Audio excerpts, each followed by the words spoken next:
जगन्नाथ की रथ यात्रा आज से शुरू हो गई है। हर साल आषाढ़ मास के शुक्ल पक्ष की द्वितीया से रथ यात्रा शुरू होती है और ये रथ यात्रा दशमी तिथि को समाप्त होती है। ओडिशा के पुरी में स्थित भगवान जगन्नाथ मंदिर से भव्य रथ यात्रा निकाली जाती है, जिसमें बड़ी संख्या में भक्त हिस्सा लेते हैं। जगन्नाथ रथ यात्रा में भगवान जगन्नाथ यानी श्री कृष्ण, उनके भाई बलभद्र और बहन सुभद्रा को सुंदर वस्त्रों में सुसज्जित करके रथ यात्रा निकाली जाती है। इस साल जगन्नाथ रथ यात्रा 16 जुलाई तक चलेगी। धार्मिक मान्यता के अनुसार एक बार बहन सुभद्रा ने अपने भाइयों भगवान श्री कृष्ण और बलराम जी से नगर को देखने की इच्छा प्रकट की। और उड़ीसा से आप ये देख रहे हैं दृश्य भव्य यात्रा के। तो ये यात्रा निकाली जा रही है भव्य तरीके से। भगवान जगन्नाथ की विश्व प्रसिद्ध रथ यात्रा का शुभारंभ और भक्तों की भारी भीड़ वहाँ दिखाई दे रही है। पूरे पारंपरिक तरीके से ये रथ यात्रा निकाली जा रही है। और इस यात्रा के बारे में आपको बताएं तो हर साल आषाढ़ माह के शुक्ल पक्ष की द्वितीया से ये रथ यात्रा शुरू होती है और दशमी तिथि को ये रथ यात्रा समाप्त होती है। ओडिशा के पुरी में ये रथ यात्रा निकाली जाती है। भगवान जगन्नाथ मंदिर से भव्य रथ यात्रा का ये सीधा प्रसारण आप देख रहे हैं, बड़ी संख्या में जिसमें भक्त हिस्सा ले रहे हैं। अगर इस रथ यात्रा के बारे में बताएं तो भगवान जगन्नाथ यानी श्री कृष्ण, उनके भाई बलभद्र और बहन सुभद्रा को सुंदर वस्त्रों में सुसज्जित करके ये रथ यात्रा निकाली जाती है। तो भव्य रथ यात्रा का सीधा प्रसारण आप देख रहे हैं। भक्तों की भारी संख्या में भीड़ यहाँ दिखाई दे रही है।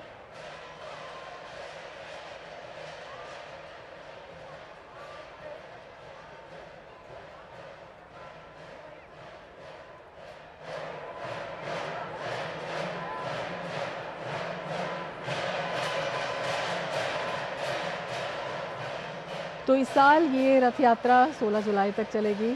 और अगर धार्मिक मान्यताओं की बात करें तो धार्मिक मान्यता के अनुसार एक बार बहन सुभद्रा ने अपने भाइयों भगवान श्री कृष्ण और बलराम जी से नगर को देखने की इच्छा प्रकट की और फिर दोनों भाइयों ने बड़े ही प्यार से अपनी बहन सुभद्रा के लिए भव्य रथ तैयार करवाया और उस पर सवार होकर तीनों नगर भ्रमण के लिए निकले थे।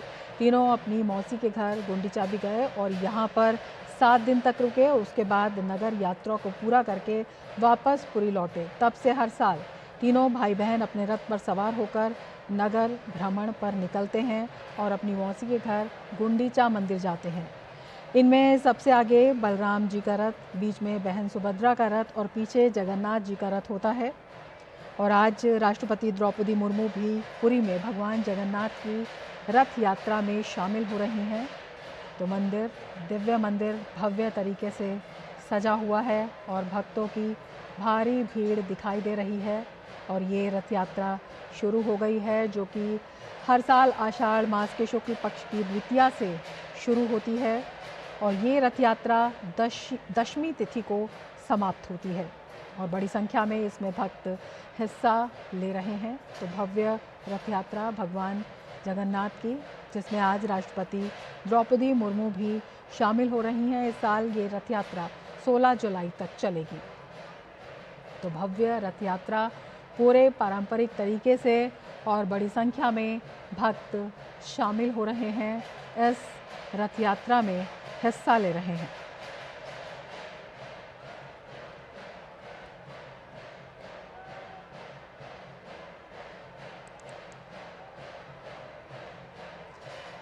और हमारे संवाददाता ओपी यादव भी हमारे साथ जुड़ चुके हैं। ओपी, भव्य दृश्य दिखाई दे रहे हैं, बड़ी संख्या में भक्त शामिल हो रहे हैं। क्या कुछ जानकारी और रथ यात्रा के बारे में वहां से किस तरह से बताना चाहेंगे हमारे दर्शकों को? विश्व प्रसिद्ध भगवान जगन्नाथ की रथ यात्रा शुरू हो रही है। जैसा कि आप दृश्य में देख रहे हैं, मंदिर से भगवान बलभद्र और भगवान जगन्नाथ और सुभद्रा जी को लाया जा रहा है। पूरे पारंपरिक पोशाकों में सजा धजा कर उनको लाया जा रहा है और ये जो 3 रथ बने हुए हैं इनमें इनको विराजा जाएगा और उसके बाद ये रथ यात्रा शुरू होगी। हर वर्ष उड़ीसा के पुरी में भगवान जगन्नाथ की रथ यात्रा का विशाल और भव्य आयोजन किया जाता है और उसी क्रम में आज ये आयोजन हो रहा है। यह रथ यात्रा हिंदू धर्म में विशेष स्थान रखती है। हिंदू पंचांग के अनुसार अगर बात करें तो आषाढ़ माह के शुक्ल पक्ष की द्वितीया तिथि और विशाल रथ यात्रा ये निकाली जाती है। आषाढ़ माह के शुक्ल पक्ष में 10वीं तिथि को ये समापन होती है, यानी 16 जुलाई को ये खत्म होगी। तो इस दौरान यहाँ धार्मिक, सांस्कृतिक और आध्यात्मिक कार्यक्रम होंगे। लगातार पूरा शहर ही नहीं, देश और दुनिया के लोग भगवान जगन्नाथ की रथ यात्रा में सराबार रहेंगे। भगवान जगन्नाथ की बहन सुभद्रा, भाई बलभद्र संग वो साल में एक बार बाहर निकलते हैं और जो प्रसिद्ध मंदिर है कुड़ीचा माता का, वहां जाते हैं और वहां जाकर वो विश्राम करते हैं और उसके बाद फिर वापस यहाँ आते हैं। तो ये एक पवित्र सांस्कृतिक आध्यात्मिक से एक कार्यक्रम है जिसको देश और दुनिया में न केवल अच्छी तरह से माना जाता है, बल्कि यहाँ पर आकर लोग इसको अपनी आंखों से निहारने के लिए आते हैं, ताकि जो पौराणिक मान्यताओं के अनुसार उनके दोष विकार और सभी दूर होते हैं, वो अपने जीवन को सफल मानते हैं। अगर मैं बात करूँ इस जो भव्य यात्रा, इसमें 3 जो अलग अलग तरह के जो रथ बनाए गए हैं, सुभद्रा, बलभद्र और भगवान जगन्नाथ के, तो ये भी अपने आप में काफी खासियत रखते हैं। ये अगर जगन्नाथ जी का जो है ये धरती वैकुंठ की धरती मानी जाती है और इसी वैकुंठ की धरती में जो भगवान जगन्नाथ का रथ है उसको नंदी घोष यानी गुरु ध्वज कहा जाता है। यह रथ लाल और पीले रंग का होता है। यह रथ हमेशा नीम की लकड़ी से बनाया जाता है और हर साल बनने से यह रथ एक समान ऊंचाई का बनाया जाता है। अगर आज की इस बार की मैं बात करूँ तो इसकी 44 फीट और 2 इंच इसकी ऊंचाई है और इसमें 16 पहिए लगे हुए हैं। इन पहियों के साथ इसको रस्सी से खींचा जाएगा। जो भी व्यक्ति इसको हाथ लगाएगा, टच करेगा, अपनी आंखों से निहारेगा, वो न केवल पुण्य की प्राप्ति करेगा बल्कि उसकी हर इच्छा पूरी होगी, ऐसा पौराणिक मान्यताओं में कहा गया है। और यही वजह कि यहाँ न केवल भारी भीड़ है बल्कि जो श्रद्धालु है, जो आस्था और विश्वास रखते हैं, वो लोग भगवान जगन्नाथ को अपनी आंखों से निहारने के लिए आए हुए हैं। इसी तरह जो दूसरा रथ है जिसकी मैं बात करूं, तरुल ध्वज जिसको बोलते हैं, ये बलराम जी का रथ है और इसका नाम है उन्नानी और इसकी ऊंचाई 43 फीट और 3 इंच है और इसमें 14 पहिए हैं और इसके संरक्षक वासुदेव होते हैं। यानी ये घोड़ों के साथ त्रिब्बा घोड़ा और सिर्फ और सप्तान रस्सी के साथ इसको खींचा जाता है और जो रस्सी होती है उसको बासु की नाक बोला जाता है।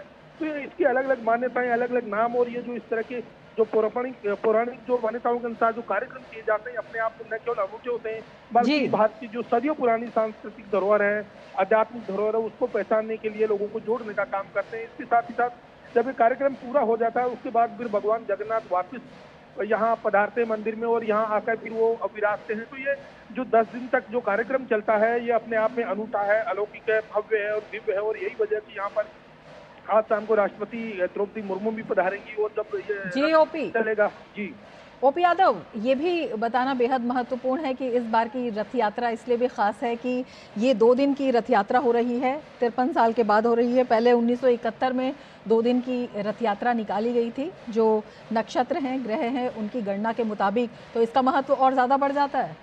जी, ये बिल्कुल आपने सही कहा। इस बार ये जो संयोग है बहुत दिनों के बाद, कई सालों के बाद बना है, तो ये भी अपने आप में एक अनूठा संयोग है। इसी वजह से यहाँ पर नहीं केवल लोग बाहर से आए हैं बल्कि जो दूसरे देशों के लोग भी यहाँ आए हैं, क्योंकि सबको पता रहता है कि ये हर साल जब कार्यक्रम का आयोजन होता है उस दौरान अलग अलग तिथियों का उनका योग संयोग और जो ग्रह नक्षत्र जो बनते हैं वो कई तरह के संयोग के साथ जुड़ के बनते हैं। और इस बार का जो संयोग है वो अपने आप में अद्वितीय, अलौकिक है और यही वजह से यहाँ पर न केवल भारी संख्या में श्रद्धालु हैं बल्कि जो ज्योतिषाचार्य और धर्म और संस्कृति में ज्यादा ध्यान रखते हैं और जो चारों धामों की यात्रा करने वाले लोग होते हैं वो यहाँ पर आए हुए हैं और इस भव्य दिव्य अलौकिक और अद्वितीय नजारे को अपनी आंखों से निहारने के साथ साथ भगवान जगन्नाथ को अपने आराध्य देव को पूजा पाठ के जरिए और रस्सी से हाथ लगाकर एक उनको जो आगे ले जाने की जो परंपरा है कुचिंदा मंदिर तक, तो उसमें अपना भागीदारी निभाने के लिए तत्पर है।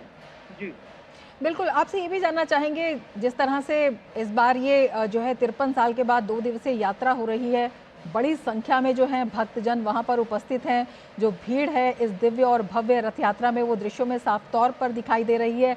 किस तरह से इंतजाम किए गए हैं प्रशासन के द्वारा भी कि सफलतापूर्वक और सुगमतापूर्वक ये यात्रा सुरक्षित रूप से संपन्न हो सके?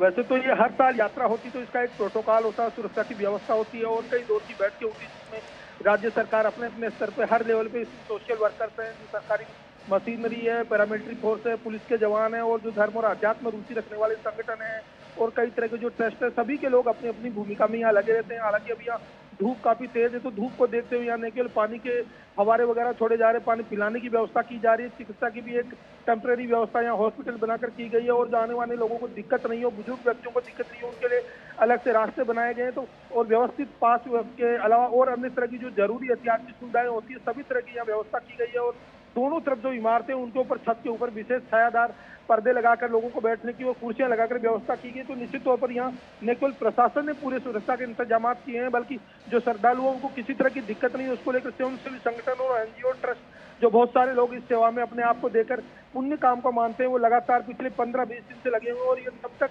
कार्य जारी रहेगा जब तक ये काम पूरा नहीं हो जाता। और धर्म की जो ये मान्यता की जो नगरी है, इसमें जो वैकुंठ की नगरी जिसको कहा जाता है, इसमें लगातार ये जो धर्म और अध्यात्म का कार्यक्रम चलेगा, उस कार्यक्रम में लगातार ये लोग अपनी सेवाएं न केवल निःशुल्क देंगे बल्कि अपने आप को पुण्य और भाग्यशाली भी समझेंगे। अगर बात करूं इसकी शुरुआत कैसे हुई, तो ये जगन्नाथपुरी में जो रथ यात्रा, हिंदू धर्म जो धर्म ग्रंथ और पुराणों में जगन्नाथ जी की रथ यात्रा के बारे में कई तरह के वर्णन मिलते हैं, लेकिन स्कंद पुराण, नारद पुराण और पद्म पुराण और ब्रह्म पुराण में रथ यात्रा के बारे में बहुत कुछ विस्तार से बताया गया है। हिंदू धर्म में इस यात्रा का विशेष महत्व बताया गया और यही वजह कि यहाँ श्रद्धालु बहुत सारी संख्या में यहाँ मौजूद रहते हैं।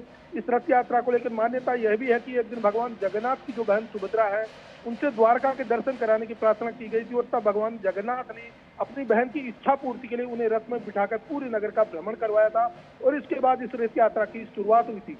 धार्मिक मान्यताओं के अनुसार जो भी व्यक्ति इस रथ यात्रा में शामिल होकर रथ को खींचता है, उसे 100 यज्ञ करने के बराबर पुण्य होता है। और यही वजह कि आप देखेंगे कि शाम 4 बजे यहाँ पर इतनी भीड़ हो जाएगी, हर व्यक्ति खड़े रहने को जगह नहीं रहेगी, लेकिन पूरी तल्लीनता और बड़े मनोभाव के साथ सब लोग भगवान को अपनी आंखों से निहारते हैं और अपने आप को भाग्यशाली समझते हैं कि मैंने भगवान को अपनी आंखों से देखा और उनको जाते हुए, उनको जो रथ में बैठकर यात्रा करते हुए मैंने देखा। और इसकी भी एक पुरानी मान्यता है कि पुरी में, जगन्नाथपुरी में मंदिर में भगवान कृष्ण अपनी बहन सुभद्रा और भाई बलराम के साथ विराजते हैं।